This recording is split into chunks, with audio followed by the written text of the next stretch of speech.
Mga kabengers, tara na, samahan nyo kung gumawa tayo ng ating tuna sandwich spread.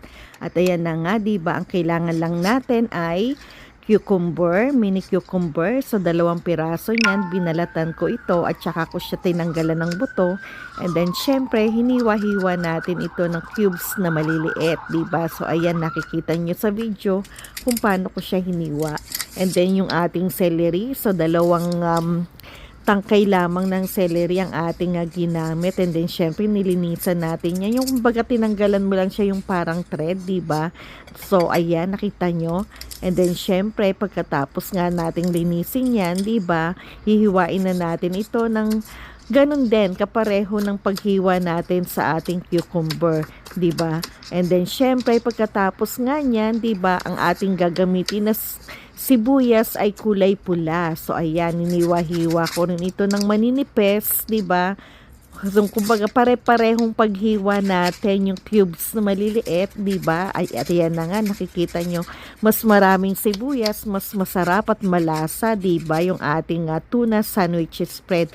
At syempre, meron tayong 3 lata ng tuna ang ginamit ko dyan. Drainain ko ng gusto yan, di ba? And then syempre, ayan, pinaghalo-halo na natin yung celery, cucumber, and then syempre yung sibuyas. Tsaka natin siya titimplahan ng black pepper and then ng asin. So, depende sa inyo kung gaano karaming asin or depende sa panlasa ninyo. And then, of course, naglagay na rin tayo ng mayonnaise, diba? So, isang ganyang can ng mayonnaise or yung bottle na yan, yung plastic na yan, diba? And then, syempre, halu-haluin nating mabuti, diba? And then, of course, pag well combined na yan, tikman natin, diba? At ayan na nga, talaga naman pong napakasarap dahil approve na approve ang panlasa, diba? At ayan, so sinali natin siya sa isang large and then small container. So yun dun natin na pagkasya, diba? Yung ng 3 lata ng tuna. And then of course, pwede rin natin gamitin ito na